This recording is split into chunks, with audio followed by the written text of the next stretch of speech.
안녕하세요. 우리 채널에 오신 여러분을 환영합니다. 함께 흥미로운 뉴스를 탐험해봅시다. 채널 구독하고 알림을 켜두시면 최신 업데이트를 놓치지 않습니다.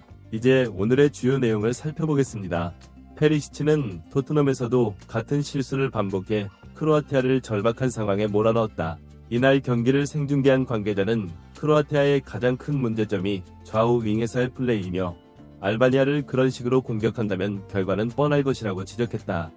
일부 전문가들은 달리치 크로아티아 대표팀 감독이 페리시치에게 토트넘에서 맡겼던 것과 같은 역할을 부여한 것이 실수라고 판단하며 그로 인해 페리시치가 크로아티아의 부진한 수비와 공격을 해결하기 어렵다고 분석했다. 또한 손흥민의 플레이 스타일을 페리시치에게 완전히 적용시키려는 시도가 크로아티아의 경기력을 저해하고 있다고 지적하며 중요한 경기에서 11명의 선수 중 1명이라도 그런 플레이를 한다면 대가를 치르게 될 것이라고 언급해 많은 축구 팬들의 궁금증을 자아냈다. 크로아티아와 알바니아는 19일 오후 10시 독일 함부르크 스파르 스타디온에서 열린 유로 2024 조별리그 2차전에서 극적인 2-2 무승부를 기록했다. 알바니아는 피파 랭킹 66위로 12위인 크로아티아와 비교하면 한 계단 뒤진 팀이다.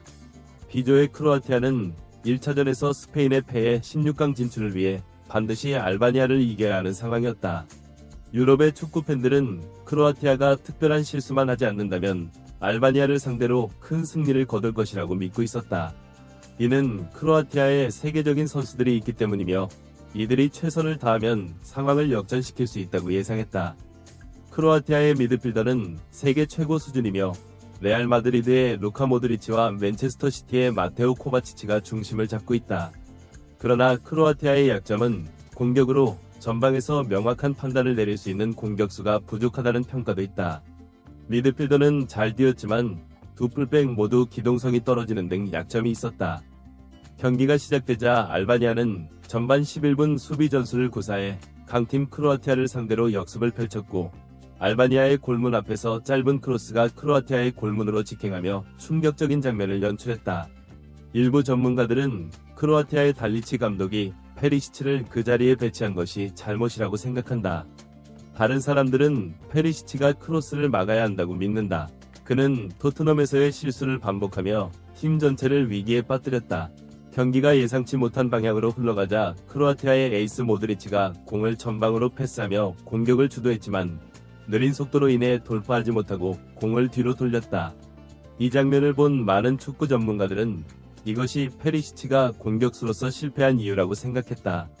그는 토트넘에서의 경험을 살리지 못하고 공격 속도를 늦추었다. 크로아티아는 페리시치의 느린 플레이 때문에 공격 작업에서 제외되었다. 그러자 크로아티아의 공격이 거짓말처럼 살아나기 시작했다. 페리시치를 교체한 후 몇 초 만에 2골을 넣고 성공적으로 복귀했다. 많은 축구 전문가들은 페리시치의 거리가 문제였다고 지적한다. 달리치 감독이 페리시치를 토트넘에서 손흥민처럼 사용하려 했지만 실패했다. 페리시치는 수비에 집중하지 않고 공격에만 집중하며 토트넘에서도 성공하지 못한 전략을 반복했다. 손흥민이 토트넘에서 성공한 이유는 그의 뛰어난 골 결정력 때문이었다. 달리치 감독은 후반 84분 페리시치를 교체하며 수비수를 투입해 팀을 안정시켰다. 하지만 경기 종료 1분 전 알바니아가 왼쪽 측면에서 돌파하며 동점골을 넣었다. 크로아티아 미드필더의 잘못이 아니었으며 전체적으로 집중력 부족으로 경기는 2-2 무승부로 끝났다. 크로아티아는 팬들로부터 큰 비난을 받았다. 크로아티아 축구 팬들은 페리시치를 처음부터 기용하지 말았어야 한다고 목소리를 높였다. 페리시치는 존재감이 없었고 그로 인해 크로아티아는 1무 1패로 승점 1점에 그쳤다.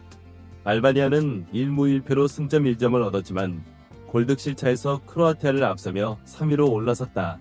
조별리그 2차전에서 크로아티아는 최하위로 16강 진출이 거의 불가피해졌다. 많은 축구 전문가들은 크로아티아의 가장 큰 문제가 더 잘 뛰어야 했다는 점이라고 생각한다. 즉, 좌우 측면 모두 공격이 긍정적이지 않았고 달리치 감독의 평가는 잘못되었다고 본다. 페리시치를 왼쪽 풀백으로 기용한 것은 잘못된 선택이었으며 토트넘에서의 경험을 제대로 이해하지 못한 결과였다. 페리시치의 성공은 손흥민과의 협업 때문이었으며 그를 수비수로 유인해 크로스 어시스트를 기록한 손흥민의 역할이 컸다. 달리치 감독은 이러한 문제를 고려하지 않았으며 공격 단계에 집중하지 않았다. 페리시치를 레프트백으로 기용해 실패를 반복했다. 페리시치는 2에서 1로 앞선 상황에서 중앙에서 크로스를 시도했지만 상대 수비진에 막혀 전략이 실패했다. 토트넘에서도 같은 실수를 반복하며 손흥민 없이 페리시치는 거의 기여하지 못했다. 많은 팬들은 이러한 상황에 공감하며 구독과 멤버십을 통해 더 나은 동영상을 만들고자 하는 열정을 가지고 있다. 그럼에도 불구하고 크로아티아는 여전히 강한 팀으로 평가받고 있으며 남은 경기에서 반전을 이끌어낼 가능성도 남아있다. 팀의 재구성을 통해 부족한 부분을 보완하고 보다 조직적인 플레이를 추구한다면 충분히 좋은 결과를 얻을 수 있을 것이다. 특히 경험 많은 선수들이 중심을 잡고 젊은 선수들이 그들의 역량을 발휘한다면 크로아티아는 다시 한번 팬들의 기대를 충족시킬 수 있을 것이다. 한편 알바니아는 이번 경기에서 보여준 뛰어난 수비력과 역습 능력을 바탕으로 다음 경기를 준비하고 있다. 피파 랭킹이 크로아티아보다 낮음에도 불구하고 알바니아는 자신감 넘치는 플레이를 보여줬고 이는 다른 팀들에게도 경계의 대상이 되었다. 크로아티아와의 무승부는 알바니아에게 큰 의미를 부여했으며 앞으로의 경기에서도 그들은 좋은 성과를 기대할 수 있을 것이다. 이번 경기의 결과로 인해 B조의 순위는 매우 혼란스러워졌다. 크로아티아는 반드시 다음 경기에서 승리를 거두어야만 16강 진출을 위한 희망을 이어갈 수 있다. 이를 위해서는 팀 전체가 하나가 되어 경기장에서 최선을 다해야 하며 감독의 전략적인 판단도 중요하다. 팬들은 크로아티아가 어려운 상황에서도 다시 일어설 수 있을 것이라고 믿고 있으며 선수들 역시 이에 부응하기 위해 노력하고 있다. 이제 남은 경기는 크로아티아의 진정한 실력을 보여줄 기회이다.